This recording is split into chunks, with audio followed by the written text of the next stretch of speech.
They said that the NHS saves lives. They never said it could take one. You should listen to the end because what I found in that hospital will change how you see yourself. At the end of this story, there is a truth that is so twisted that you will wish you hadn't heard it. I'm Kofi Adeyemi and I went to St. Clair's Hospital for something simple. Headaches, blurry memories and nothing serious. But I knew something was wrong as soon as I walked in. The receptionist looked at me like she knew me already. I saw my own signature in dried ink below the one I signed when I signed my name on the form. That's when I remembered that I had been here before. They placed me in room 104, but there was no number on the door. Only a faint scratch where digits used to be and a single red camera light that blinked in rhythm, slow and alive, like a heartbeat that wasn't mine. When the nurse left, the door closed with a soft metallic sigh, sealing me in a silence too heavy for comfort. The walls were spotless, too white, like they'd been scrubbed of every memory that dared exist here before me. I tried to sleep, but every time my eyes began to close, I heard footsteps. Not outside, not in the hall, under the bed. Slow and uneven, as if someone was pacing in a space too small for human movement. I told myself it was the old pipes or maybe the echo of my own pulse, but then the sound turned into breathing. Ragged, shallow, steady. I held my breath to see if it would stop. It didn't. It kept going, calm, patient, almost curious. When I finally leaned down, heart hammering, I saw nothing but a faint dark stain under the bed. Round, still wet, and disturbingly warm when I touched it. The next morning Nurse Evelyn entered with her gentle smile, her white uniform pressed to perfection. She told me I'd been talking in my sleep again. I frowned, confused. Again? What did I say? Her voice dropped as she looked at her clipboard and whispered, "Please stop the copy. Please stop the copy." I froze. Those were my words, but I had no memory of saying them. When I asked her what that meant, she finally looked up and for the first time I saw her expression shift. The smile stayed, but her eyes were completely empty. "Sometimes," she said softly, "memory repeats itself." Her tone wasn't medical. It was almost nostalgic. That night, the red light above the door blinked slower, like it was sinking to my pulse. I sat on the bed, unable to shake the thought that someone, or something, was recording every breath I took. My eyes drifted toward the mirror on the wall. It was placed too perfectly, facing directly at the bed, reflecting every move I made. But something about it felt wrong. When I raised my hand, the reflection hesitated. When I blinked, it blinked too late. The timing was off, like it was thinking before reacting. Then I noticed it. My reflection was breathing slower than me. I leaned closer, and a thin layer of condensation appeared, on its side of the glass, not mine. The fog spread like something alive, breathing from the other side. I whispered, "Who are you?" The reflection tilted its head the opposite way I did, as if mocking me. Then it blinked twice and smiled first. My blood ran cold. I stumbled back, heart racing, but the smile didn't fade. It widened, calm and knowing, as a faint whisper echoed from behind the mirror, "We're still sinking." They said it was routine, just electrodes for a sleep study. But nothing about this place ever felt routine. The nurse's hands were trembling slightly as she peeled the cold adhesive pads and pressed them against my skin. The room smelled of disinfectant and burnt plastic. The machine beside me hummed softly, a dull rhythm that almost matched my heartbeat. As they connected the final wire to my temple, I heard it, a faint hiss that wasn't supposed to be there. Static. At first it sounded like broken airwaves, the kind you hear when a radio loses its signal. But then it shaped itself into words. Distorted, whispering, and mechanical. "Kofi, you're next." My chest tightened. I told them I heard something, but Nurse Evelyn just adjusted the monitor without meeting my eyes. I tried to pull the wires off, but a cold sting spread through my veins before I could move. They'd already injected something, clear, chilled, almost metallic. My vision blurred at the edges as the room began to melt into white. Shapes dissolved, walls bled into the ceiling, and suddenly I wasn't in room 104 anymore. I saw flashes, sharp and disjointed, of a white corridor lined with beds, hundreds of them, each occupied by someone who looked exactly like me. Same skin tone, same scar under the eye, same twitch in the jaw. Their eyes were open but empty, staring straight upward as if waiting for a command. I tried to scream, but my voice felt trapped in another body. One of them turned its head toward me, slow, jerky, and whispered the same thing I'd heard in the static, "You're next." The world folded into black before I could move. When I woke up, the first thing I noticed was the taste of iron in my mouth. My pillow was soaked in blood, warm and sticky. I thought my nose had bled, but when I touched my ears, they were wet too. A high-pitched ring filled my head. Not a sound, but a vibration, like two radio stations fighting for the same frequency. I turned toward the monitor beside my bed, half expecting to see my vitals flashing red. Instead, two separate heartbeats pulsed across the screen, both steady, both identical, and both labeled Kofi A. I stared at it, throat dry, trying to make sense of it. One heartbeat for me, and one for something else. The nurse walked in silently, her shoes not making a sound on the linoleum floor. She didn't look surprised, just tired. When I asked why the monitor was showing two of me, she didn't answer immediately. Her lips moved as if reciting something rehearsed 1,000 times. "We don't treat one person here," she whispered finally, her voice distant, almost disconnected. "We treat their possibilities." Then she smiled faintly, and for the briefest moment, just before she turned away, I saw blood dripping from the corner of her ear, tracing down her neck like a slow, deliberate tear. I don't remember deciding to run. My body just moved before my mind could argue. The door to room 104 wasn't locked anymore. It was waiting, slightly open, as if the hospital itself wanted me to leave. The humming sound guided me down a narrow emergency corridor that smelled like metal, antiseptic, and something burnt. Hair, maybe.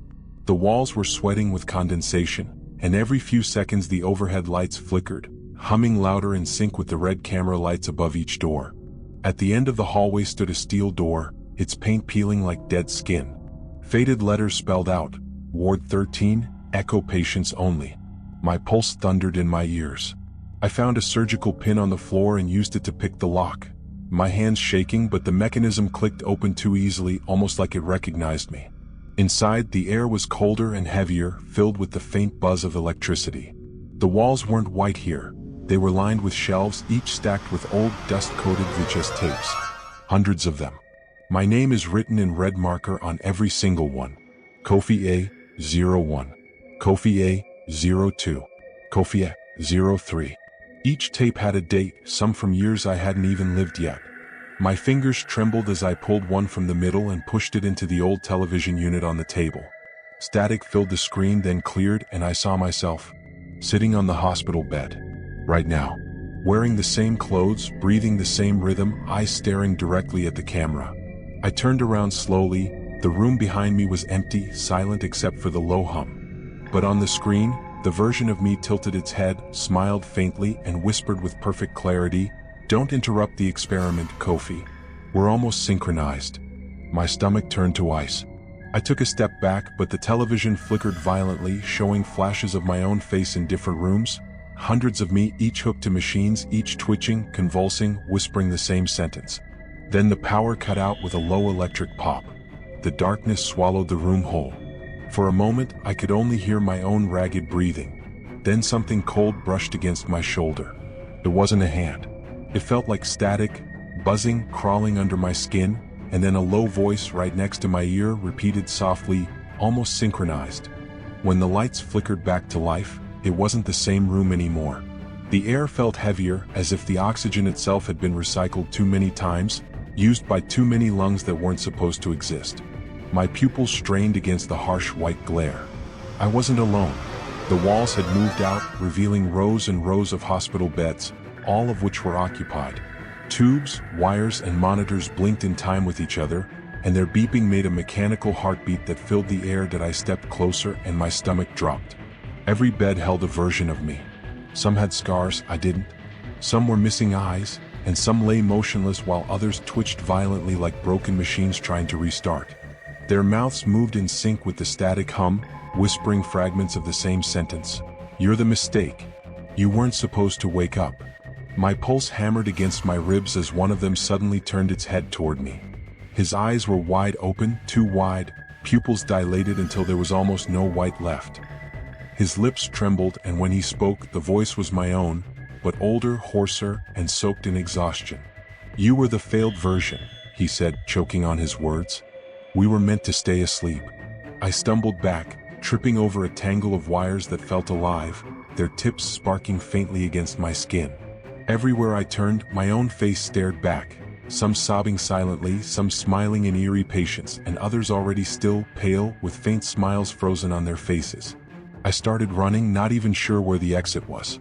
The floor beneath my feet seemed to breathe, the tiles pulsing faintly like muscle.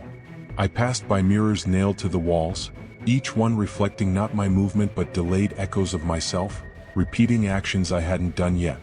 It was like watching my future try to warn me. I crashed into a metal trolley, sending surgical tools scattering across the floor. When I looked up, I saw it, an old cracked window at the far end of the ward. I ran toward it, lungs burning, heart screaming in my chest. But when I looked outside, my knees nearly gave out. Beyond the glass, under a single surgical light, lay me. My body, motionless, strapped to an operating table surrounded by nurses in silent formation. They moved slowly, rhythmically, as if performing a ritual instead of a procedure. One nurse leaned over my body, slicing open my chest. But there was no blood, only a faint silver mist rising from within, swirling like breath escaping from something that wasn't human. The nurse reached into the fog and whispered something I couldn't hear.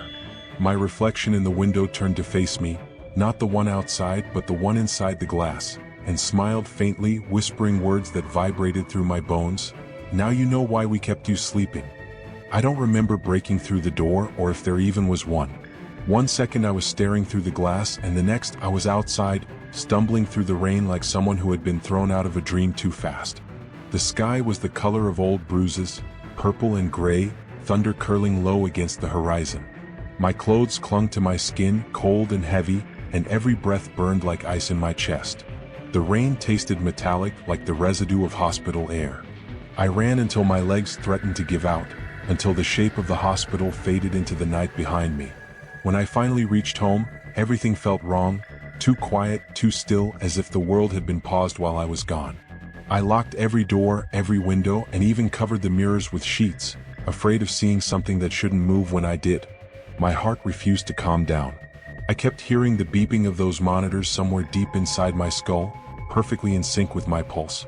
Trying to distract myself, I grabbed my phone to call someone, anyone, but when I opened the call log, my blood turned cold. The hospital's number was already there. Recent calls. Outgoing. Timestamp barely 5 minutes ago. I hadn't made it. I stared at the screen, my reflection shimmering faintly against the black glass. My hand was shaking when I opened the camera app. The front camera blinked to life, and the world froze. Behind me, it wasn't my apartment. It wasn't my walls or my reflection. It was Ward 13. The same room. The same flickering light. A bed. Machines. And on that bed, me. My body lying perfectly still, chest rising and falling in mechanical rhythm. For a moment I thought it was a glitch, some corrupted image echoing through my phone, but then the other me in the screen opened its eyes. I dropped the phone, but it didn't fall. It landed upright, camera still facing me. The image on the screen leaned closer, the me in Ward 13 staring directly through the lens, lips moving with slow precision. A soft vibration buzzed in my palm as the phone began to ring. The caller ID glowed faintly, unknown source. I hesitated, breath trembling, then answered. The voice that came through wasn't human, calm, layered, and distorted like multiple voices speaking in harmony. "You've done so well, Subject 47, it said. The illusion held longer than expected.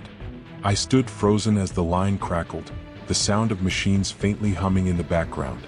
Then, faintly beneath the static, I heard something else, my own voice whispering, "Wake up, before they start another copy." It's been 2 weeks since I escaped, or maybe just 2 minutes inside a dream that refuses to end. The world outside feels thinner now, like a layer of glass stretched over something pulsing beneath. Sometimes when I close my eyes, I still hear the faint beeping, soft, rhythmic, like hospital monitors buried under miles of silence.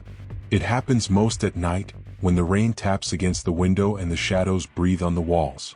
I tell myself it's just memory, the residue of fear echoing through nerves that never healed.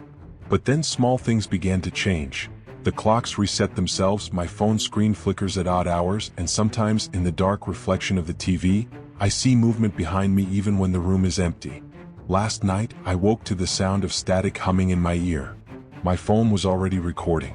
The front camera was on, facing me. I don't remember touching it. I reached for it, and that's when I heard it, a voice, faint, polite, and familiar. "Your recovery is going well, Mr. Adeyemi."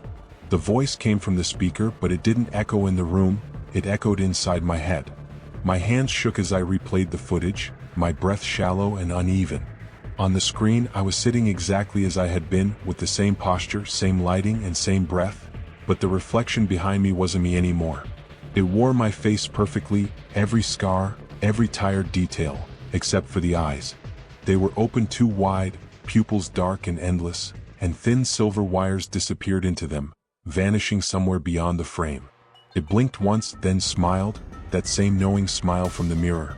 I dropped the phone, but the recording didn't stop. The voice on the playback spoke again, slower this time, clearer.